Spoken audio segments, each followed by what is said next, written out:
नमस्कार CSK news में आप सभी दोस्तों का एक बार फिर से बहुत बहुत स्वागत है। दोस्तों आज दिन भर की जो फटाफट ब्रेकिंग न्यूज़ निकल के आ रही है कि करके जानेंगे। दरअसल दोस्तों आपको बता दें कि चीन को एक और बड़ा झटका लगा है। इंडियन आर्मी ने चीन के एक और इलाके को अपने कब्जे में लिया है और वहाँ पर फहराया है भारतीय झंडा। तिरंगा को फहराकर आईटीबीपी के जवानों ने जश्न मनाया है। जी हाँ, इसके बारे में आपको बताएंगे। प्योंगयांग इलाके के बाद प्योंगयांग पर कब्जे के बाद ये दूसरा कब्जा है और अब इसके बाद अक्साई चीन ही बाकी है। इस बीच अगली बड़ी खबर जानेंगे। आपको बता दें कि रूस में चीन के रक्षा मंत्री की भयंकर बेइज्जती हुई है। रक्षा मंत्री राजनाथ सिंह को मिल रही है ज़्यादा तवज्जो मिली। जी हाँ, इसके बारे में आपको दिखाएंगे कैसे तस्वीरें ये बयां कर रही हैं। और इस बीच चीन को बड़ा झटका, रद्द होगा कैनाल प्रोजेक्ट कठिन होगा हिंद महासागर तक चीन का पहुंचना। तो वहीं रूस में राजनाथ और चीनी रक्षा मंत्री के बीच 2.5 घंटे हुई चर्चा। भारत की 2-2 एलएसी पर सेना बढ़ाना समझौते का उल्लंघन, तत्काल विड्रॉल करे सैनिकों को। इस बीच अगली बड़ी खबर जानेंगे। डोनाल्ड ट्रंप ने भी भारत चीन गतिरोध को बताया बुरा। बोले भारत अच्छा कर रहा है, चीन उसको परेशान करने में लगा है, लेकिन मोदी के नेतृत्व में करारा जवाब मिलेगा। तो सब कुछ खबरें जानेंगे, लेकिन उससे पहले छोटा सा निवेदन, अगर आपने चैनल को अभी तक सब्सक्राइब नहीं किया तो प्लीज़ सब्सक्राइब के लाल बटन दबाकर चैनल को सब्सक्राइब करें। और अगर आप भी मानते हैं कि प्रधानमंत्री मोदी के नेतृत्व में चीन को करारा जवाब मिलेगा और अक्साई चीन पर भी भारतीय झंडा तिरंगा फहराएगा, तो लाइक करके इस वीडियो को कमेंट के माध्यम से जय हिंद लिखना मत भूलिएगा। दोस्तों दरअसल पहली बड़ी अपडेट निकल के आ रही है। इंडियन चाइना स्टैंड ऑफ के बीच चीन को एक और बड़ा झटका। इंडियन आर्मी के बाद अब आईटीबीपी ने कब्जा किया प्योंगयांग झील के इलाके के बगल वाले भी इलाके को। महत्वपूर्ण मोर्चे से काफ़ी ज़्यादा महत्वपूर्ण है। चीन बौखला गया है, तिलमिला गया है। दरअसल आपको बता दें कि द टाइम्स ऑफ इंडिया के मुताबिक एक बड़ी अपडेट निकल के आ रही है। प्योंगयांग से इलाके के बीच आईटीबीपी के जवानों ने एक और इलाकों पर कब्जा जमा दिया है। दरअसल आपको बता दें कि भारतीय सेना की मोर्चेबंदी के बाद इंडो तिब्बत सीमा पर कम से कम 30 जवानों ने कुछ नया करते हुए अहम मोर्चे पर झंडा गाड़ दिया है। आईटीबीपी के जवानों ने रणनीतिक रूप से बेहद महत्वपूर्ण ब्लैक टॉप एरिया के पास नई जगहों पर अपनी मोर्चेबंदी कर ली है। भारत के लिए कितनी बड़ी कामयाबी है, इसका अंदाजा इस बात से लगाया जा सकता है कि पूर्वी लद्दाख में वास्तविक नियंत्रण रेखा यानी एलएसी पर तैनात चीनी सैनिकों की हरकत इन आईटीबीपी जवानों की साफ साफ पकड़ में आती रही है। आपको बता दें कि द टाइम्स ऑफ इंडिया ने ये खुलासा किया है कि चीन अब एक के बाद एक बैकफुट पर होता जा रहा है। और आपको बता दें कि फिलहाल चीन बैकफुट पर जाते झुझलाया हुआ है और यही कारण है कि सैनिकों की संख्या में लगातार बढ़ोतरी कर रहा है, क्योंकि भारत की आक्रामकता से चीन के एक इलाकों पर भारत कब्जा कर रहा है। चीन के इलाके नहीं बल्कि भारत को ही इलाके हैं, लेकिन इस बीच भारत पूरी तरीके से उनको छुड़ा रहा है। तो अपने आप में कमेंट के माध्यम से जय हिंद लिखना मत भूलिएगा। हम चलते हैं अगली अपडेट लेते हैं। चीनी रक्षा मंत्री की रूस में हुई भयंकर बेइज्जती, राजनाथ सिंह को मिली हर मंच पर तवज्जो।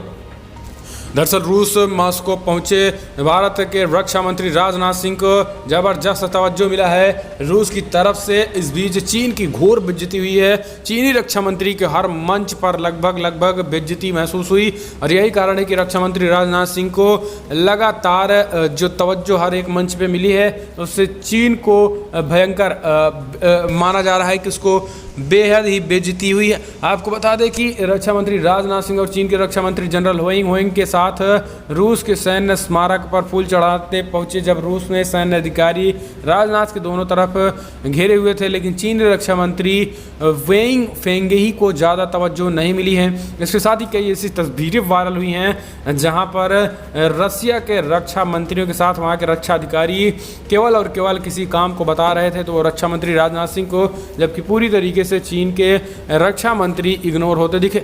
हम चलते हैं अगली अपडेट लेते हैं। आपको बता दें कि चीन को और एक और बड़ा झटका, रद्द होगा कैनाल प्रोजेक्ट, कठिन होगी हिंद महासागर तक चीन को पहुंचना। जी हां, दरअसल भारत चीन के बीच सीमा पर सैन्य गतिरोध के बीच एक मीडिया रिपोर्ट के मुताबिक चीन को थाईलैंड में गंभीर झटका लगा। इस रिपोर्ट में कहा गया है कि थाईलैंड सरकार का कैनाल प्रोजेक्ट को रद्द कर दिया है, जिसे बीजिंग किसी भी सूरत में पूरा करना चाहता था, क्योंकि इसके बाद उसकी हिंद महासागर तक पहुंच सीधी और आसान हो जाती थी। यही नहीं, इससे ठीक पहले थाई सरकार ने जनता के दबाव में आकर 72,000 करोड़ डॉलर की 2 चीनी पनडुब्बियों को भी खरीदने में देरी करके उसे बड़ा झटका दिया है। चीनी लंबे समय से क्रा कैनाल प्रोजेक्ट को पूरा करने की उम्मीद लगाए बैठा था। करीब 102 किलोमीटर लंबी नहर के अस्तित्व में आने के बाद चीनी दक्षिणी चीन सागर और हिंद महासागर में अपने नवनिर्मित ठिकानों तक आसानी से पहुंचना सकता था। लेकिन आपको बता दें कि अब जिस तरीके से थाईलैंड ने यह झटका दिया है, चीन इससे भी बौखलाया हुआ है और उसमें भी भारत की चाल बता रहा है। हम चलते हैं अगली अपडेट लेते हैं दोस्तों। आपको बता दें कि चीन और भारत के रक्षा मंत्रियों के साथ बैठक के बीच राजनाथ सिंह ने किया बड़ा ऐलान। बोले LAC पर सेना बढ़ाना समझौते का उल्लंघन है, चीन को दो टूक जवाब दिया। दरअसल आपको बता दें कि जिस तरीके से गलवान झड़प हुए उसके बाद हालात तनावपूर्ण बने हुए हैं, खास करके लद्दाख इलाके में। ऐसे में आपको बता दें कि वहां पर रक्षा मंत्री राजनाथ सिंह ने इसको लेकर नाराज़गी जताई है। उन्होंने चीनी रक्षा मंत्री के सामने अपनी नाराज़गी व्यक्त की है और उन्हें स्पष्ट तरीके से दो टूक बातें बता दी। उन्होंने कहा है कि फ़िलहाल जिस तरीके से ये सैनिकों की तैनाती की जा रही है, ये अपने आप में समझौते का उल्लंघन है, इसे भारत कतई बर्दाश्त नहीं करेगा। ऐसे में हमारे दोनों देशों के बीच मंत्रिपूर्ण संबंध तभी स्थापित होंगे जब दोनों देशों की तरफ से शांति बहाली का प्रयास किया जाएगा। एक तरफा शांति बहाली का प्रयास कभी भी सफल नहीं होगा। इस तरीके से रक्षा मंत्री राजनाथ सिंह का बड़ा बयान। हम चलते हैं अगली अपडेट। आपको बता दें कि डोनाल्ड ट्रंप ने भारत चीन गतिरोध को बताया बहुत बुरा। बोले अमेरिका मदद को तैयार है, PM मोदी करेंगे अच्छा। अमेरिकी राष्ट्रपति डोनाल्ड ट्रंप ने भारत और चीन के बीच लद्दाख गतिरोध का जिक्र किया। उन्होंने शुक्रवार को कहा है कि पश्चिमी हिमालय से गुजरने वाली पर्वत सीमाओं को लेकर भारत और चीन के बीच विवाद को सुलझाने में अमेरिका मदद के लिए तैयार है। उन्होंने कहा है कि अमेरिका भारत और चीन के संबंधों में मदद करने के तैयार है। पूर्वी लद्दाख में वास्तविक नियंत्रण रेखा और जारी भारत चीन सैन्य गतिरोध के बारे में एक सवाल का जवाब देते हुए राष्ट्रपति ट्रंप ने कहा है कि जैसे कि हम जानते हैं कि चीन और भारत के बीच सीमा पर क्या चल रहा है, अगर ये एक बहुत ही ख़राब स्थिति है। अगर स्थिति बदलती है तो भारत और चीन के बीच युद्ध जैसे भी हालात हो सकते हैं, क्योंकि मोदी सरकार के नेतृत्व में काम मोदी अच्छा कर रहे हैं और कभी भी इंडियन आर्मी जो शक्तिशाली आर्मी है वो पीछे नहीं हटने वाली है। ऐसे में चीन को करारा जवाब मिलेगा और चीन को भी पूरी तरीके से चाहिए कि वो बातचीत के जरिए मसले को हल करे। अगर नहीं होता है तो हम मध्यस्थता करने के लिए तैयार है। तो एक बार फिर से ट्रंप ने ये गुहार लगाई है। हम चलते हैं दोस्तों अगली बड़ी खबर लेते हैं। आपको बता दें कि सुशांत सुसाइड केस के मामले में 9 सितंबर तक एनसीबी की रिमांड में रहेगा शोभिक चक्रवर्ती और मिरांडा को भी 4 दिन की रिमांड पर भेजा गया। कैजान 14 दिन की न्यायिक हिरासत में भी चला गया। जी हाँ, दरअसल बड़ी डेवलपमेंट निकल के आ रही है। सुबह से ही सुशांत सुसाइड केस के मामले में शोभिक चक्रवर्ती 9 सितंबर तक एनसीबी की रिमांड में रहेंगे। वहीं मिरांडा को भी 4 दिन की रिमांड पर भेज दिया गया है, जबकि कैजान 14 दिन की न्यायिक हिरासत में रहेगा। एनसीबी की शुक्रवार देर रात रिया चक्रवर्ती के भाई शोभिक और सुशांत सिंह राजपूत के हाउस मैनेजर सैमुअल मिरांडा को गिरफ्तार किया था। दोनों को कोर्ट में पेश किया गया, जहां उन्हें एनसीबी की कस्टडी में भेजा गया है। इससे पहले जांच के लिए सीबीआई और एम्स की टीम एक्टर के बांद्रा वाले घर पहुंची थी। शनिवार को 1.5 घंटे तक की वीडियोग्राफी भी की गई। तो ये दोस्तों बड़ी डेवलपमेंट निकल के आ रहे हैं। हम चलते हैं अगली खबर। आपको बता दें कि कंगना रनौत के पोस्टर पर शिव सैनिकों के चप्पल बरसाने पर भड़की अमृता फडणवीस। बोली अभिव्यक्ति की आज़ादी है ये। दरअसल सुशांत सुसाइड केस के मामले में बयानों को लेकर कंगना रनौत सुर्खियों में बनी हुई हैं। वहीं एक्ट्रेस के एक के बाद एक बॉलीवुड के बड़े एक्टर प्रोड्यूसर कभी महाराष्ट्र सरकार तो कभी मुंबई पुलिस पर ट्वीट्स करती नजर आ रही हैं। ऐसे में अब कंगना रनौत और महाराष्ट्र सरकार के बीच भी ट्विटर वार छिड़ गया है।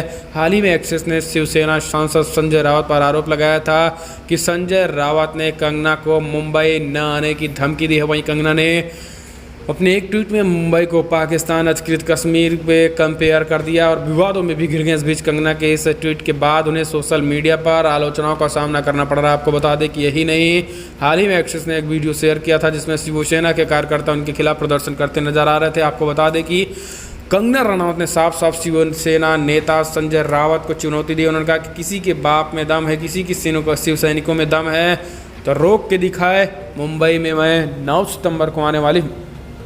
आपको चलते हैं अगली बड़ी खबर लेते हैं। आपको बता दें कि प्रयागराज बाहुबली अतीक अहमद के अवैध भवनों पर चलेगा योगी सरकार का बुलडोजर। जी हाँ, आपको बता दें कि योगी सरकार का यूपी के बड़े माफियाओं और बाहुबलियों पर शिकंजा लगातार कसता जा रहा है। गुजरात के अहमदाबाद जेल में बंद बाहुबली पूर्व सांसद अतीक अहमद की आर्थिक रूप से कमर तोड़ने के लिए पुलिस की कार्रवाई लगातार जारी है। इसी कड़ी में शनिवार को माफिया और पूर्व सांसद अतीक अहमद के हाईकोर्ट के स्थित भवन को गिराया गया है।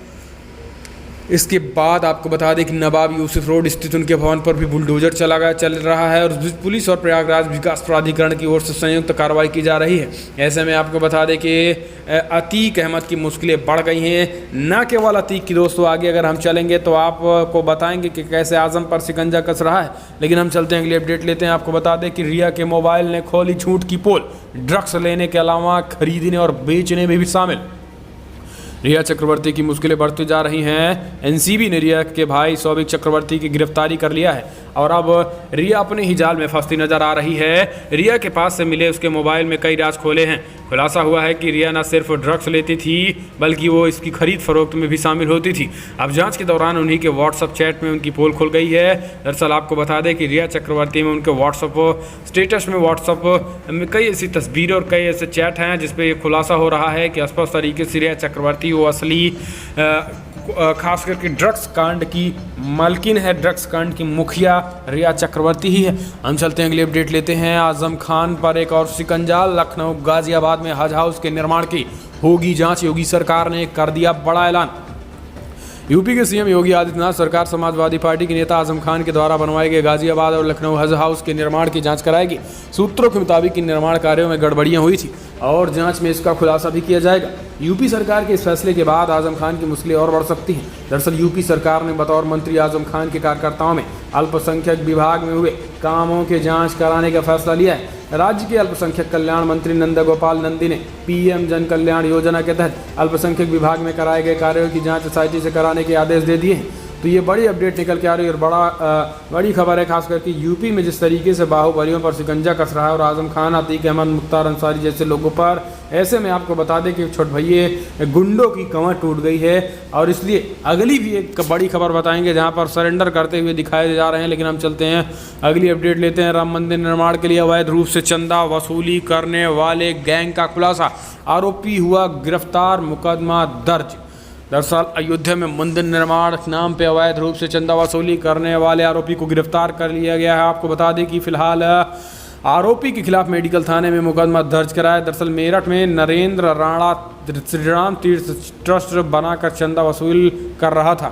इसकी साथ ही उसकी सूचना विश्व हिंदू परिषद को लगी तो उन्होंने विरोध किया। वहीं मामला पुलिस तक पहुंचा। पुलिस ने आरोपी नरेंद्र राणा के खिलाफ मुकदमा दर्ज गिरफ्तार कर लिया और पूछताछ से शुरू की जा रही है। आप पूछताछ की जा रही है। उस बीच बताया गया कि आरोपी नरेंद्र राणा ने जागृत बिहार में ऑफिस खोला हुआ था। इसी ऑफिस में बैठकर वो रसीद काट रहा था और अवैध रूप से चंदा भी वसूली करता था।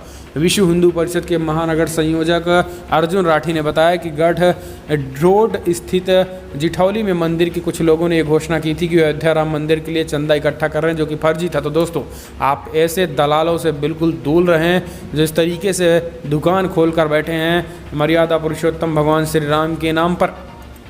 हम चलते हैं अगली अपडेट लेते हैं। आपको बता दें कि यूपी में माफियाओं की कार्रवाई के बाद टूटी छुटभइये गुंडों की कमर।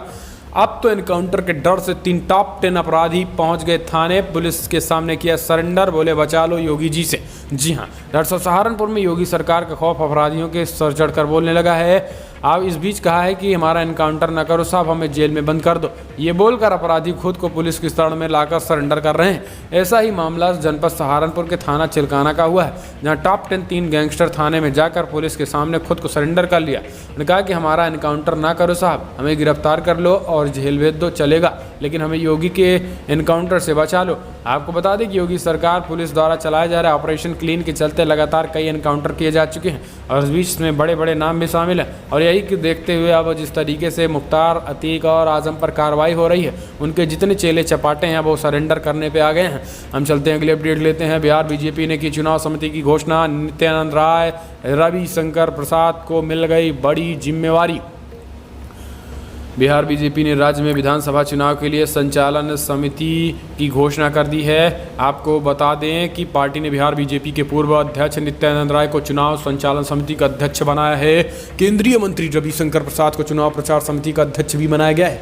चुनाव प्रबंधन समिति की जिम्मेदारी मंगल पांडे को दे दी गई है, जबकि चुनाव घोषणा पत्र समिति के अध्यक्ष डॉक्टर प्रेम कुमार को बनाया गया है। बिहार में 10 से 15 दिनों के अंदर विधानसभा चुनाव की घोषणा होने वाली है। इससे पहले सभी दलों ने तैयारियां लगभग पूरी पूरी कर ली हैं। राज्य में अक्टूबर नवंबर में 243 सीटों पर विधानसभा चुनाव होने वाले हैं। बीजेपी की चुनाव संचालन समिति पर नजर डाले तो इसे राज्यों के जातिगत समीकरण का भी ख्याल रखा गया है और इस बीच बीजेपी ने सब कुछ देखते हुए ये बड़ा ऐलान कर दिया है। तो दोस्तों, बिहार विधानसभा चुनाव की तैयारियों में बीजेपी ने भी एंट्री मार दी है।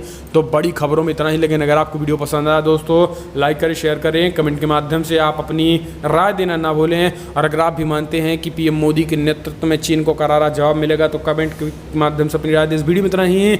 जय हिंद, वंदे मातरम।